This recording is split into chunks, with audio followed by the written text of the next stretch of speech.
Hey guys, so we got our Ripley here from the reference.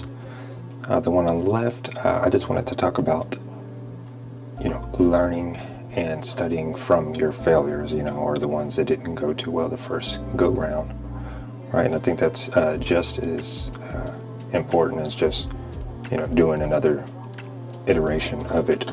So, it's easy to want to just pass up or toss away your, the bad drawings, or we always want to just give the best version of ourselves, and give up on the ego of showing the worst parts, or the learning portion. So I don't know, I thought in this video I'd show a little bit of that, because it happens all the time, and it will always happen pretty much all times when you're drawing. You're going to have some mistakes. So and sometimes it's better to just scrap it completely and then redo it. And so on the drawing on the left, you can see right off the bat, this is a little skewed, but you can still see that her posture is straight.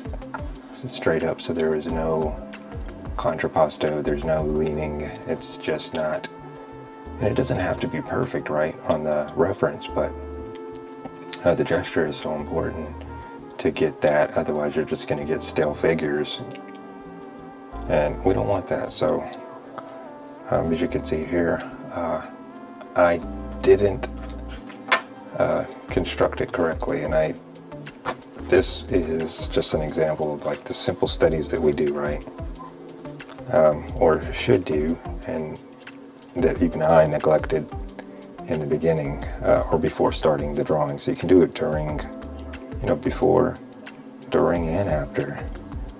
And so I just did this right here. Had I done this, this is a little skeletal structure study, because one of the more difficult parts of this reference, as you can see, is that her left shoulder is kind of hanging,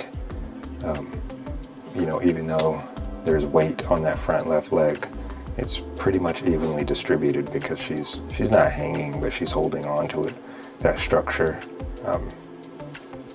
in that ship. And then, there's a fair amount of weight on the leg, but it's still contrapposto, and it's still not what that is right here. So, and I think in the second go of it, I definitely captured that a lot better. The shoulder was the difficult part, and that's the clavicle of the back. And it's not like our shoulders are dislocated, but when you got your arms raised and you can kind of like roll the shoulder from front to back, it's got that action, and it's hard to depict, especially if somebody's got clothes. I mean, that's about as bare as you can get with just the T-top, but still with the clothes, it's going to mask some of the landmarks that you could use to get to that figure faster, right? Because there's got a lot of creases in the garment. But yeah, so like doing these studies here, and I mean, you don't have to spend too much time on them, right? Just the little circle, right? Get the rib cage, angle it a little bit as an oval. Take that center line. That could be seen as the nape of the neck. And you can exaggerate it too. Or, I mean, you can see it as the bean, like the pillow form or whatnot. Or, as you can see, like here in the reference, her waist down is sort of facing us more so, as the body is twisting and she's looking to the right, of course, in the contrapposto. And had I done this, because I didn't, I just kind of went straight into the drawing of the legs and stuff, I totally lost the gesture and the pose. And by doing so, whatever construction you're going to put over that is not going to matter, because the gesture is already wrong. So that's why it's so important, that unless you're like Kim Jong-il, right, who can just do it right off the bat. But even he has done it so many times that it's like ingrained. But even somebody that's advanced is doing these studies, and they're using reference. So use the reference. Don't feel like you're not a creative if you're not always drawing from your imagination. So yeah, quick little rib cage study. And you could do like circular openings here, and then the pelvic structure there. You can sort of do more ovals, discs, just like the skeleton.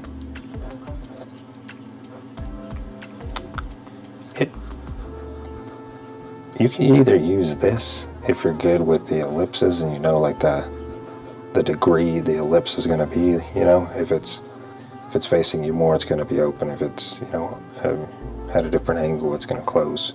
Or you can use a combination of it, of the square or rectangle,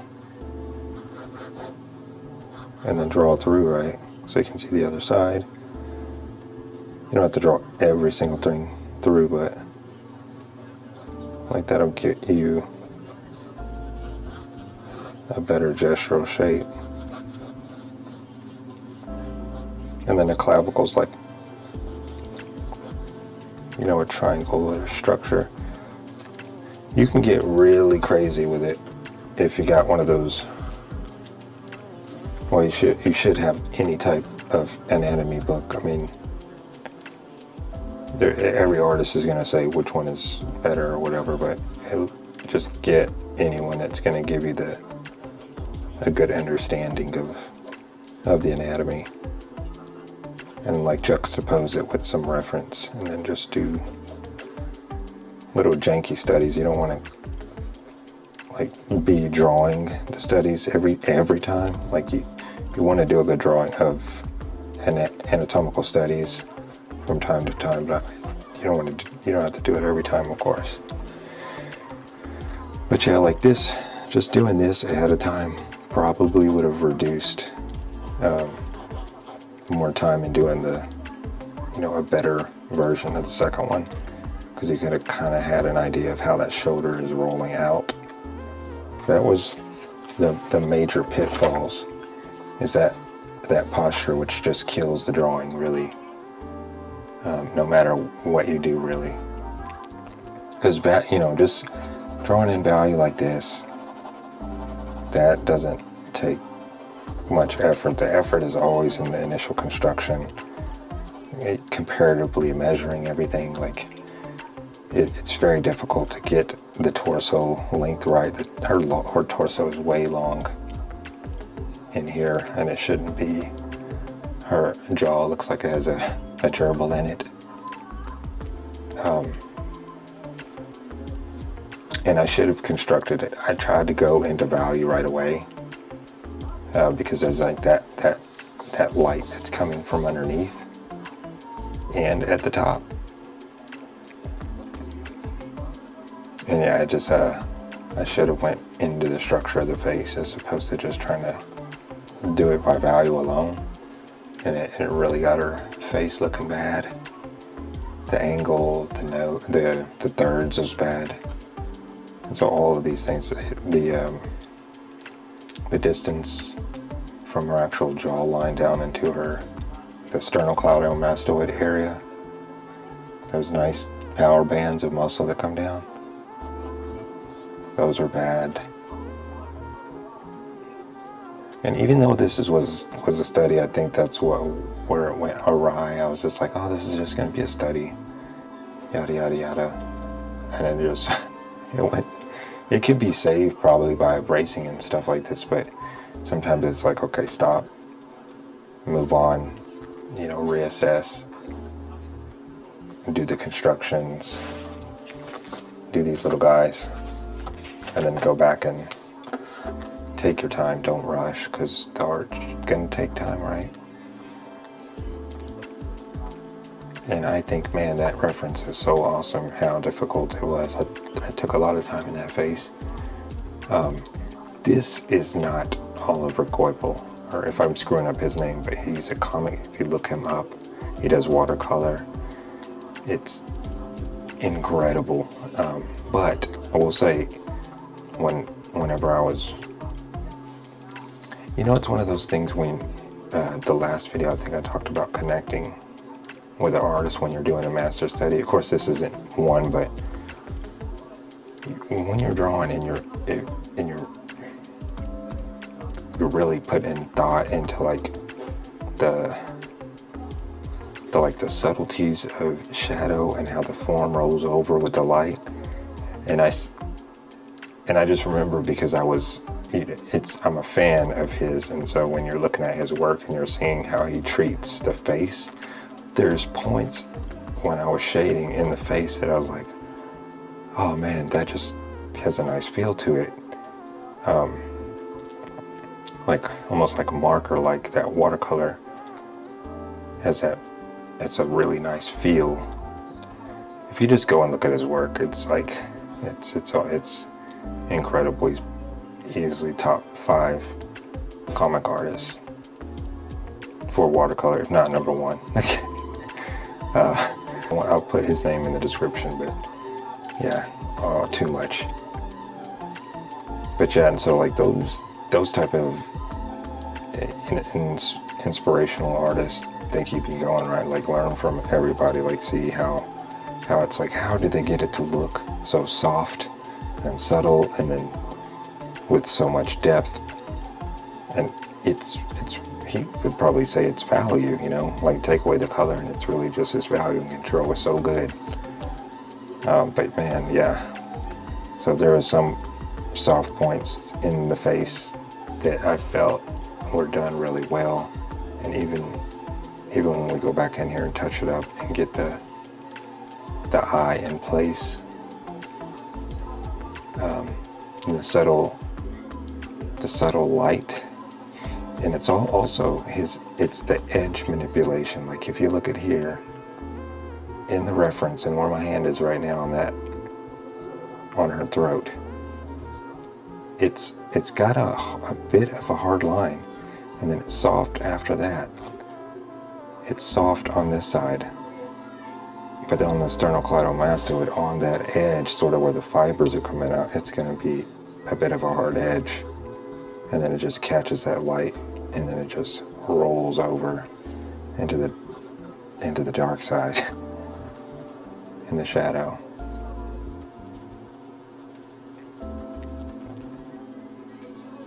So yeah, and then, I mean, we can't really say enough about Ridley Scott's directing work, right? And then these incredible films that we've got, like the book here. I'm not looking at Pinterest. I think you can find these Taschen books. I think Taschen is how you say it. But yeah, this book right here, right, chock full of cool references. You can learn about movies that you've never seen, and then go out and research them in Google and just find more reference. It's like a tree, right? And it's fun just to sit here with no screen.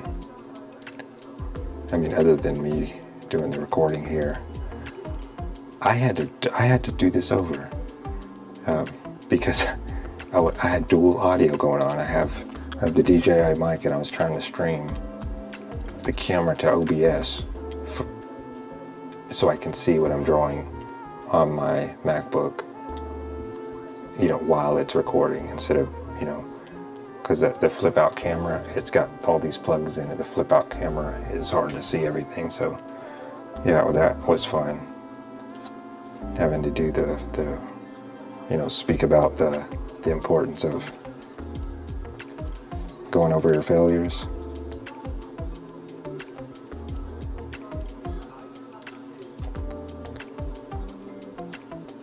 Yeah, so I will lightly shade these, and then I just really wanted to talk about that in this video a bit. And yeah, I hope you enjoyed the creature from the Black Lagoon, little sketch there. And then, yeah, this is, how we get down, pick up a book. It's not like, again, I don't use like Google references or anything like that, but it is fun to just detach and then just sit here and chill. I got this nice candle.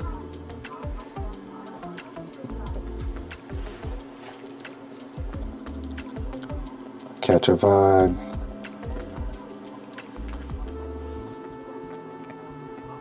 Yeah, this shoulder area came out so much better.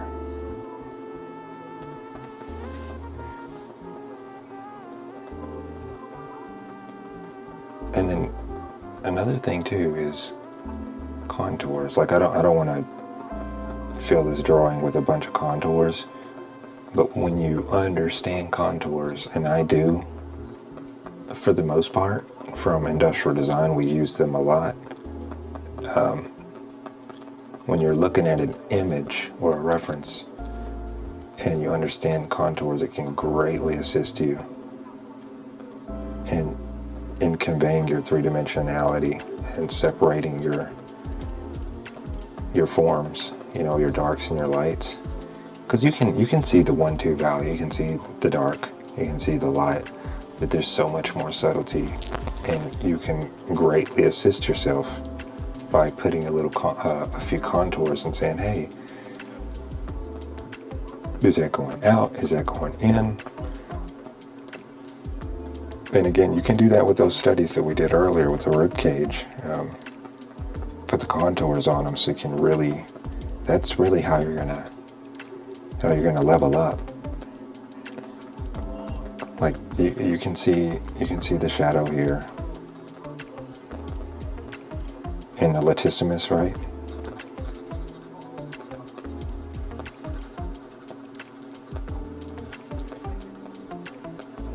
And to really get that three-dimensionality, you can just do a couple of contours if you're not fully understanding what's happening. Because the picture isn't so great. It's like, the film itself was a bit grainy, and so having this picture in the book, the reproduction isn't too good. But just by doing anatomy studies, you wouldn't need something so clarity. And that's another thing. It's like falling back on your training. It's like, what do you do when you don't have the best things, all an arsenal that's going to assist you, and you're just relying on what you know. That's why it's good to just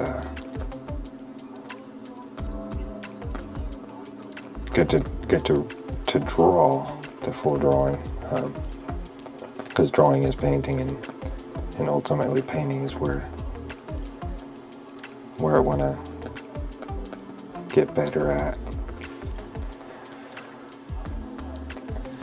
Yeah, but see that pit. I'm thinking of what else I wanted to mention about this before I just let the music play. And yeah, and then hopefully I can get something good out of this and then post it.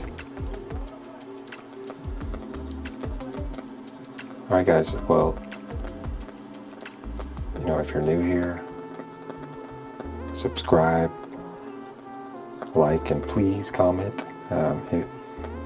Let me know, how you like to do your studies. Do you like digital drawings? Nothing. I got Photoshop. I got Krita. Yeah, Krita's a pretty good tool. When we're talking about free software. And then Clip Studio Pro. Let me know in the comments what you guys like to use. And I will be happy to do some digital stuff too. Oh yeah, then also let me know what the last scary movie, the last horror movie you watched. How about that? Because let's not talk about the best. Let's just say the last horror movie you watched. Since we're doing, this is sci-fi horror, and we're doing a reference from this horror cinema book? Leave that in the comments.